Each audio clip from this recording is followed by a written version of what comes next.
Today, we are going to discuss a Georges Seurat, Georges. also known as Seurat the Dot. Oh, that's easier to say. Yeah, and easier to remember. Yes. So he was a post-impressionist, and he's a very interesting fellow. He devised chromulomeritism. Yeah, and we're not going to touch that one again. I'll explain what it means, but I won't try to say it. And pointillism, which you're probably familiar with. Stippling. Oh, okay. Dots. Lots of dots. Gotcha. That's the name, nickname. So he was traditionally trained and spent a lot of time copying the works of old masters.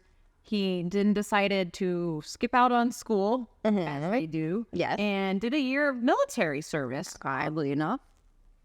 But then when he finished that, he came back and opened a studio up with a friend, cohort, and his first works were mostly Conte drawings on rough paper. And if you're not familiar with Conte, they're referred to as like crayons, but they have a clay base instead of a wax binder. And they're almost like pastels, but a little bit harder.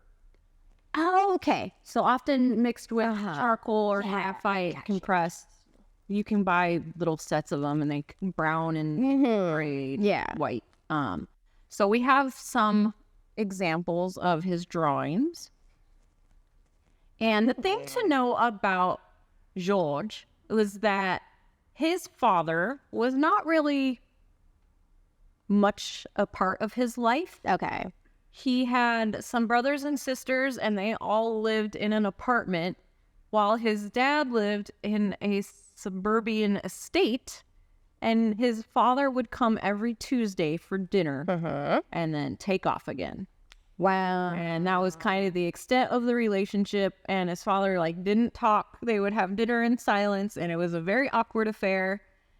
So of course he grew up to be just like Dad. Oh no. Okay. He was a pretty reserved, quiet, standoffish personality. And he kind of interpreted art in a very unique way. As a result, he had a scientific approach to a lot of his art, which is weird to think of when you look at some of these drawings, because they seem quite chaotic. Yeah, very scribbly. It is. It's very sketchy. And not sketchy as in like not that sketchy. A lot was happening at this time period. Industrialization was really taking over. Science was blossoming at the time, and a lot of that in the vein of optics. So there was publication that came out, and it basically explained color theory. Okay. And it was by a chemist who repaired old tapestries as a side gig. And he noticed that when you are dyeing a color to try to match, he was having difficulty getting it spot on, and discovered it wasn't a problem with the dye itself. It was the neighboring colors as to where you were putting it. So he had an entire book discussing how color is affected by other colors, which at the time was revolutionary. They had not thought about that. Newton had come up with a basic color wheel, but he took it to the next level. Wow. So Seurat was super intrigued by all of this and essentially decided to incorporate it into his art and really explore color. Interesting.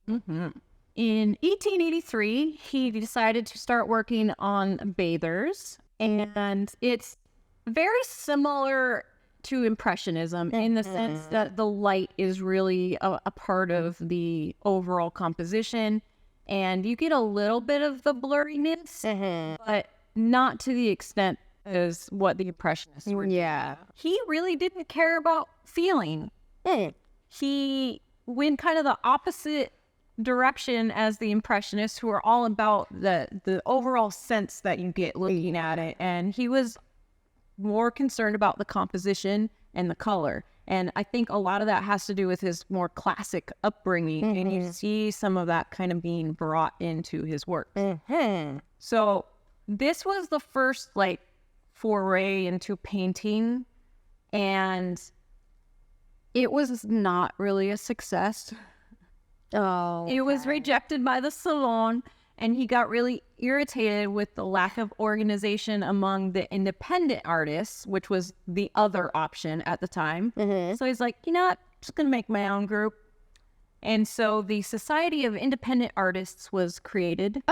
And it totally makes me think of like introverts unite. Alone. I don't want to. Away from each other. Like, Alone away from time.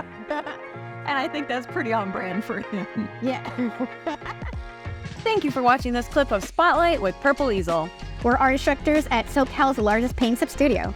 Check out purpleeaselplus.com to join the largest online paint and sip community. And you want to make sure to like, subscribe, follow, ring that bell, add to the conversation, comment below, and check out our full episodes at Purple Easel Spotlight. We'll see you soon.